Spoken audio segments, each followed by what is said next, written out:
नमस्कार, आप देख रहे हैं DS4। मैं हूं आपके साथ तफीसा। 2024 लोकसभा चुनावों के लिए बीजेपी ने अपना थीम सॉन्ग लॉन्च कर दिया है, जिसके बोल हैं सपने नहीं हकीकत है बुनते, इसीलिए सब मोदी को चुनते। तो चलिए जनता के बीच हाजिर और जनता से जान लेते हैं कि पिछले 10 सालों में मोदी सरकार ने जनता के कितने सपनों को बुना है, कितने सपनों को हकीकत में बदला है, और जनता क्या इस बार भी मौका देने वाली है और सपने साकार करने के लिए बीजेपी को चुनने वाली है। चलिए, जनता मेरे से जुड़ चुकी है, बातचीत कर लेते हैं। बीजेपी ने क्या क्या सपने पूरे कर दिए और अभी भी बीजेपी दावा कर रहे हैं कि दोबारा लाएंगे तो सपने पूरे हो जाएंगे। मुझे तो कुछ लग नहीं रहा कि बीजेपी सपनों को पूरा कर देगी, क्योंकि मैं ना थोड़ा इस नहीं मेरी बात सुनो। बीजेपी की अब बातें सुन के ना, कभी तो वो कानूनों को वापस ले लेती है, कभी क्या करती है, कानूनों को वापस ले लेती है, कभी वो बोलती है मैंने सब कानून वापस ले लिया, ये है वो है। उसकी बातें समझ में ही नहीं आती। बीजेपी सरकार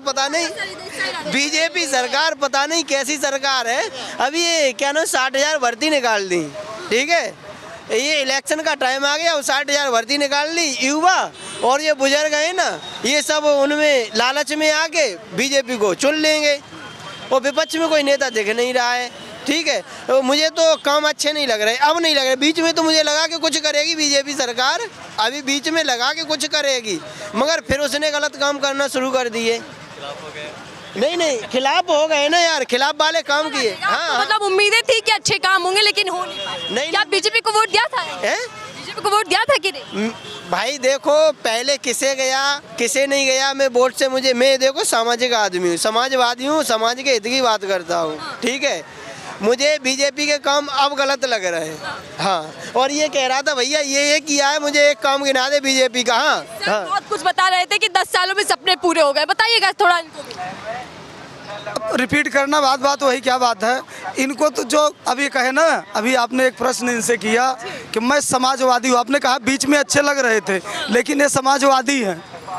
अच्छे काम थे लेकिन ये समाजवादी है, तो इन्हें तो अच्छे होंगे तब भी अच्छे नहीं लगेंगे। कहानी खत्म हो गई। मोदी विरोधी है, क्यों अच्छे नहीं लगे? नहीं क्यों अच्छे नहीं लगेंगे? मेरी बात सुनो, यदि उनके काम अच्छे होते तो मुझे अच्छे। देखो मेरी बात सुनो, हम जैसे युवा बेरोजगार घूम रहे हैं क्योंकि पढ़े लिखे। मेरी बात सुनो भाई साहब, मुझे पता है आप नहीं युवा मोदी जी कह रहे हैं आप सपने देखेंगे, पूरा करना उनकी गारंटी। क्या सपने तो बहुत बड़े हैं, सपने तो इतने बड़े सोचते हैं। मेरे मम्मी पापा ने इतनी मेहनत करके मुझे पढ़ाया लिखाया, अब उसके बाद में क्या हुआ, रिजल्ट 0 आया। तैयारी की मैंने 10 साल तैयारी की, SSC की, उसके बाद में रिजल्ट 0 आया। क्यों? भर्तियाँ ही नहीं निकली। जब भर्तियाँ नहीं लेकिन नहीं निकलेंगी तो मैं कहाँ है। अब ये 60,000 ये भर्तियाँ निकाल दी इलेक्शन के चक्कर में, अब क्या करेगी पब्लिक बताओ। आपकी उम्र कितनी होगी साहब? उम्र अब मेरी ये लास्ट भर्ती है भैया। नहीं मेरी उम्र मेरी बात सुन। क्या होगी? मेरी लास्ट भर्ती है। इसके पहले जो गवर्नमेंट थी वो सबको रोजगार उपलब्ध करा दिया था उस सरकार ने। रोजगार, एक मिनट रुक जाओ बेटा। रोजगार की परिभाषा क्या है? रोजगार किसे कहते हैं? क्या गवर्नमेंट जॉब लग जाना ही सबको रोजगार है? प्रत्यक्ष अप्रत्यक्ष रोजगार क्या है?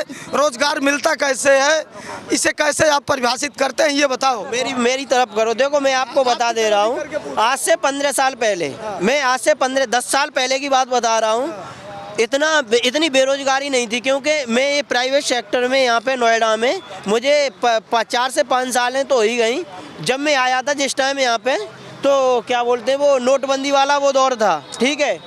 तो उस तब भी दवा के भरपूर काम मिल रहा था। अब गारमेंट्स लाइन है ना, मैं गारमेंट्स लाइन में क्यों हूँ, ठीक है। हमारी कंपनियाँ इस सीजन में बंद पड़ी हैं। जब कंपनियों में काम नहीं है तो मैं क्या करूँ बताओ। 10 साल में कुछ तो काम किया होगा ना सरकार पे, जिसपे दावा करे कि पूरा ये हुआ तो है। युवा बेरोजगार है और इससे बेरोजगारी से बड़ा क्या काम करेगी ये सरकार?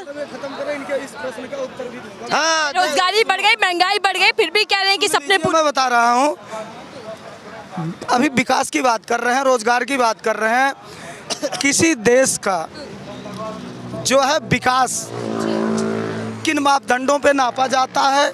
उसका सकल घरेलू उत्पाद। अगर हमारा सकल घरेलू उत्पाद बढ़ा है, हमारे आंकड़े ये दर्शा रहे हैं, तो कहाँ से बढ़ा है?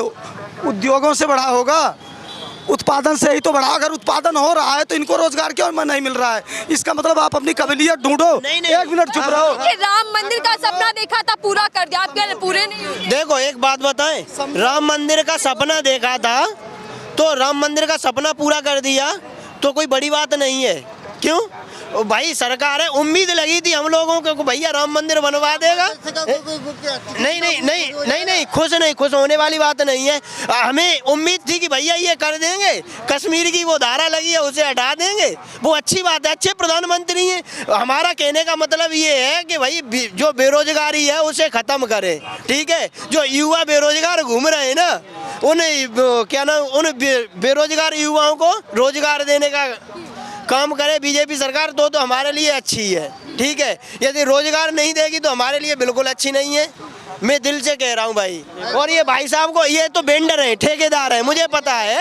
ये क्या नाम है, सेलकॉम कंपनी में ठेकेदार हैं और ठेकेदार, इन्हें तो रोजगार मिल रहा है भाई। मैं भी इन्हीं के बगल में एक कंपनी है, मैं भी उस कंपनी में क्यों हूँ, मुझे पता है क्या हमसे हमारे ऊपर बीतती है भाई। आज से 6-7 साल पहले ना भरपूर काम था, आज काम है ही नहीं। आज काम होता तो मैं कहता कैसा काम होना चाहिए है, काम होना चाहिए भाई। मजदूर कह रहे हैं कि काम हुआ, लेकिन बेरोजगारी, महंगाई, शिक्षा, इन पर काम होगा कि नहीं होगा? ये कह रहे हैं कि ये जो है कंसल्टिंग का, मैं कंसल्टिंग का काम करता हूँ, मुझे पता है। ये हालत है, रोजगार इतना उपलब्ध है कि मजबूर होकर उद्योगपतियों को कंसल्टिंग कंपनियों का सहारा लेना पड़ रहा है। लोगों के लिए इतना रोजगार उपलब्ध है, लेकिन कैपेबिलिटी हमारी होनी चाहिए। हम जो काम, मोदी जी पर छोड़ दीजिए, मोदी जी पर छोड़ दीजिए सपने सारे। क्या मोदी, यदि मोदी जी पे सपने छोड़ देंगे तो हम ये बता रहे हैं, हम हमारी जो पीढ़ी है ना, हमारे बच्चे होंगे ना, वे कटोरा हाथ में पकड़ लेंगे। पर कटोरा इसलिए पकड़ेंगे क्योंकि देखो हमारे क्या ना देश में कुछ बच ही नहीं रहा है बिकने के लिए। LIC थी, अपना था, LIC अपना है, वो भी दे दिया। रेलवे थी, ठेका में दे दी।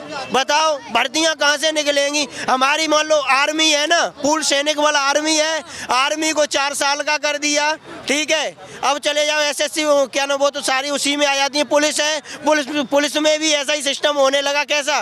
वेंडर बेस पे, उनमें भी वो जो बिजली, जो क्या ना विद्युत विभाग था, उसे भी ठेका में दे दिया। अब बचा क्या? कुछ नहीं बच रहा। ये केवल क्या कर रहे हैं पता है? बेचने में, राम राम करने में लगे पड़े। राम के चक्कर में ना हम सबको बदनाम कर रहे हैं। मैं हकीकत, आज भी पीएम मोदी ने राम भगवान का जिक्र यहाँ पर किया, यूपी के अंदर ही। तो क्या राम ही अपना यह पार लगाएंगे? राम क्या उनके अकेले के हैं? राम तो मेरे भी हैं, सबके हैं, सबके हैं राम। उनके अकेले, उनके बाप के अकेले के राम नहीं है, हमारे भी राम है, इनके भी हैं। एक मिनट, राम सबके हैं, राम सबके हैं। अभी पिछले दिन 2-1 दिन की बात है, मैं शायद कहा भी था कि है राम के नाम पे सारे जहां को नाज। अहली नज़र समझते हैं उनको इमाम हिंद।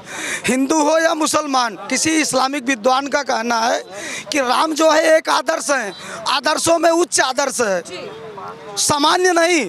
आज तक ऐसा आदर्श कोई प्रस्तुत नहीं हुआ, इसीलिए उच्च आदर्श कि राम के नाम की सियासत बीजेपी कर रही है। और देखिए, जब नारा दिया जा रहा है कि सपने बुनते हैं पीएम मोदी, सुन लीजिएगा, सुन तो लीजिएगा। सुन लो, कहानी आपको खत्म कर देनी, आपको कहना नहीं पड़ेगा।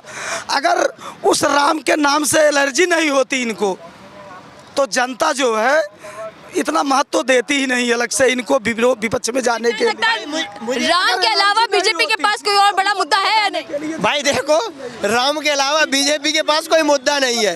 देखो, राम उनके अकेले के नहीं है, राम मेरे भी हैं, सबके, और सभी सनातनियों के। देखो बहुत अच्छे जो राम है ना, राम एक ऐसी चीज है, राम एक ऐसे मान लो महान पुरुष थे जो कुल मर्यादा की सीख हमें सिखाते हैं। कृष्ण हमें ब्रह्मचर्य का पालन करना सिखाते हैं। बहुत चले सर तो चले गए, लेकिन सवाल यही कि क्या 24 में भी मौका देंगे पीएम मोदी को? क्या चीज? बिल्कुल देंगे। 24 में बीजेपी को मौका देंगे? मौका देंगे नहीं जी, आराम से। ऐसा कोई, आपसे भी जवाब, ऐसा कोई है नहीं जो इस समय उनके सामने खड़ा हो सके। कोई खड़ा होने वाला नहीं है, कोई नेता नहीं विपक्ष में है, किसी में योग्यता नहीं है जो खड़ा हो सके। हम ये नहीं कहते, ये धरा जो है, ये पृथ्वी जो है कभी वीरों से खाली नहीं होती, लेकिन इस टाइम ऐसा कोई नहीं है। चलिए, विपक्ष के पास कोई चारा नहीं है, एक बात ये। दूसरी बात ये कि क्या रहे कि जनादेश बीजेपी के साथ है, मोदी जी के साथ है, क्योंकि मोदी की गारंटी पर विश्वास है। क्या कुछ कहें? मुझे तो मोदी जी की गारंटी पे बिल्कुल विश्वास नहीं है। नहीं, बिल्कुल झूठ बोलते कुछ है, करते कुछ है। मगर ये बात, इनकी बात सत्य है कि इतना बड़ा कोई झूठा विपक्ष में है ही नहीं जो इतनी झूठ बोलेगा जो विपक्ष में खड़ा हो जाएगा, ठीक है। और बीजेपी के तो ऐसे ही काम चलते रहेंगे। वो तो भाई विपक्ष में कोई नेता इतना बड़ा झूठा ही नहीं है जो फिर पीएम बन जाएगा। और इन्होंने कहा, उत्तर प्रदेश की तो मैं बात कर रहा हूँ, उत्तर प्रदेश में बीजेपी जो सरकार है ना, उसकी 4 सीटें निकल आए ना, तो मैं बहुत बड़ी बात कर रहा हूँ। उत्तर प्रदेश में खड़े होकर आप ये दावा कर रहे हैं। आज ही पीएम मोदी यहाँ का दौरा करके गए हैं, सौगात देकर गए हैं यहाँ के लोग। मुझे नहीं लग रहा भाई। मेरा गढ़ है ना, वो समाजवादियों का गढ़ है। और हमारे क्षेत्र से समाजवादी पार्टी निकलती है। आप इधर जाओ, लोनी क्षेत्र में चली जाओ, वहाँ सर्वे करना आप, तो वहाँ भी समाजवादी पार्टी की विजयी होगी। समाजवादी पार्टी जिंदाबाद, वो जिंदाबाद है। और जिंदाबाद पीएम मोदी यही आकर देखिए तंज कस रहे थे विपक्षी पार्टियों पर, कह रहे हैं परिवारवादी पार्टियां रही हैं, इन्होंने सिर्फ परिवारों को बढ़ावा दिया है। अच्छा, बीजेपी सरकार में परिवारवाद नहीं है। राजनाथ के जो क्या नाम, रक्षा मंत्री हैं राजनाथ, उनके जो लड़का है, बेटा है, यही कहे कि नहीं, वो परिवारवाद बिल्कुल नहीं कर रहे हैं। बताओ, उन्होंने परिवारवाद बिल्कुल नहीं किया। ये तो केवल वो झूठी सांची बातें कहने में लगे पड़े। बताइए, कोई और नेता ऐसा है, कोई चेहरा ऐसा है जो सपने पूरे कर सके पीएम मोदी की तरह? भाई देखो, मैं बताऊं, हमारा अखिलेश भैया है ना, वो बाकी में अभी तक देखो कहीं किसी नहीं इसमें सब कुछ ठीक ठाक है क्या? ठीक ठाक है, मगर एक बात बताओ, कहीं किसी मीडिया के सामने कहीं फंसा वो बंदा? बहुत तेज बंदा है, बहुत अच्छा बंदा है। और सीएम की बात कर रहा है, वो तो पीएम भी बनेगा। हाँ, कैसे नहीं बनेगा? बता, इधर सुन, क्या नहीं करा। देख, तेरे पे अभी जवानी है ना, तेरे पे बेटा बुढ़ापा भी आएगा। इसी तरीके नहीं, मेरी बात सुन, मेरी बात सुन। इसी तरीके से बीजेपी पे अभी भरपूर जवानी है, ठीक है ना। एक मुक्का मारेगा ना आदमी तो गिर जाएगा। इसी नहीं, मेरी बात तो सुन पहले। आज से 6-7 साल पहले क्या था, बता? क्या था? अगले मतलब आज से 6-7 साल पहले कुछ नहीं था। जो भी किया अखिलेश ने किया। बात सुन, उस पे जवानी है, कल सपा पे भी जवानी आएगी। और देख, तू अब मुझे लग रहा है तू पढ़ा लिखा नहीं है, पढ़ा लिखा होता तो तुझे पता। मोदी जी की हैट्रिक की बातें चल रही हैं, दावा कर रही है बीजेपी फिर मोदी सरकार। मैं देखो किसी पार्टी को हराने और जिताने की बातें नहीं कर रहा हूँ। मैं तो ये बता रहा हूँ, उत्तर प्रदेश में जो टक्कर है ना, वो समाजवादियों की और बीजेपी की टक्कर है। और अन्य स्टेट में तो बीजेपी ये दावा कर रहे हैं कि मोदी पर सबको विश्वास है, क्योंकि मोदी सरकार सपने नहीं हकीकत बुनती है। लेकिन जनता बता रही थी कि पिछले 10 सालों में कितने सपने को हकीकत में बदला है सरकार ने।